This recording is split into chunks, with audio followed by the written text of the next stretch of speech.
Hello friends, जय श्री। आज मैं आप सबों के बीच में एक ऐसे टॉपिक लेकर के लाया हूँ जो कि देखने योग्य है। आप सभी लोग दिल थाम के सुनिए और देखिए और इससे कुछ शिक्षा प्राप्त कीजिए।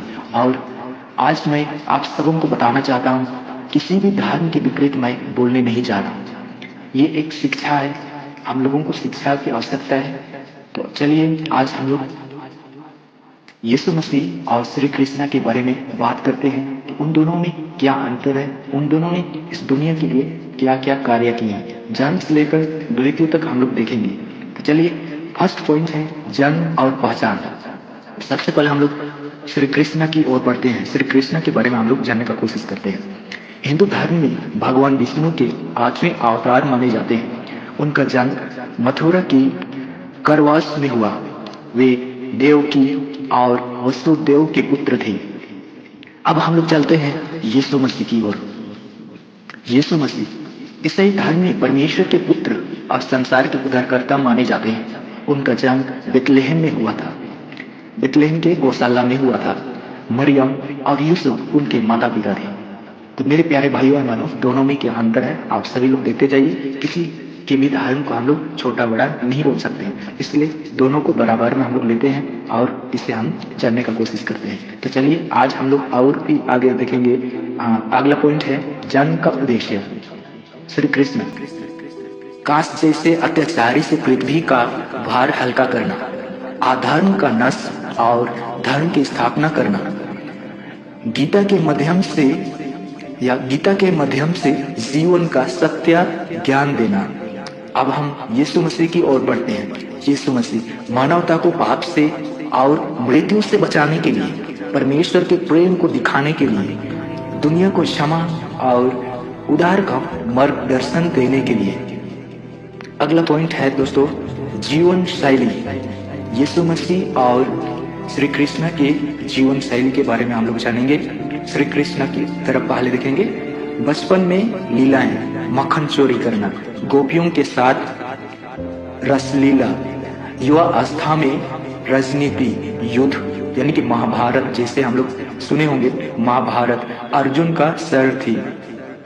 उन्होंने जीवन के कई रूप दिखाए, बल, लीला, प्रेम, वीरता, नीति, ज्ञान।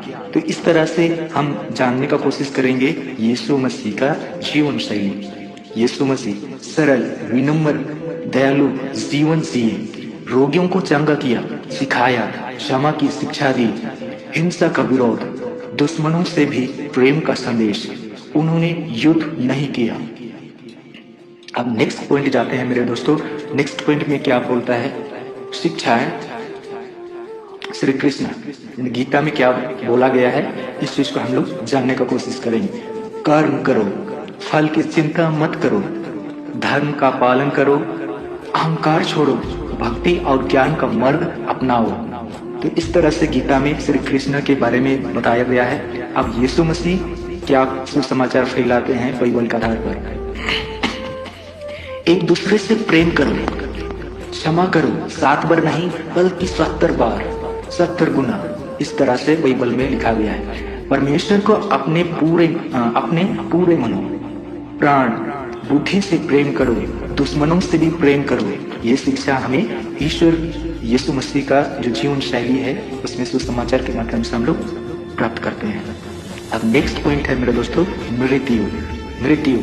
अब श्री कृष्ण का मृत्यु किस तरह से हुआ और यीशु मसीह का मृत्यु किस तरह से हुआ, इस चीज को हम लोग जानने का कोशिश करेंगे। श्री कृष्ण जंगल में एक शिकारी की तीर से देह त्याग किया। इससे देह का त्याग माना जाता है, अंत नहीं। तब आगे की ओर जब हम जाते हैं यीशु मसीह की तरफ, तो यीशु मसीह किस तरह से हमारे इस संसार से चले गए, क्रूस पर बलि हुए। यानी कि जब यीशु ख्रिस्त क्रूस को अपनाया और क्रूस में अपना बलिदान स्वीकार किया, ईश्वर मान्यता अनुसार 3 दिन बाद जी उठे, यानी कि पुनरुत्थान। यीशु मसीह तीसरे दिन बाद फिर से जी उठे। वो मरे नहीं बल्कि मरण को हराया। अब हम लोग देखते हैं सारांश। तो सारा पंक्तियां आप सबको कैसे लगा? आप सभी लोग सीखे होंगे बहुत कुछ। तो आगे हम लोग सारांश की ओर बढ़ते हैं। दोनों में क्या अंतर है? श्री कृष्ण धर्म की स्थापना, नीति, कर्म और दिव्य लीलाओं के प्रतीक। यीशु मसीह उदार, प्रेम, क्षमा और अनंत जीवन के मार्ग का प्रतीक।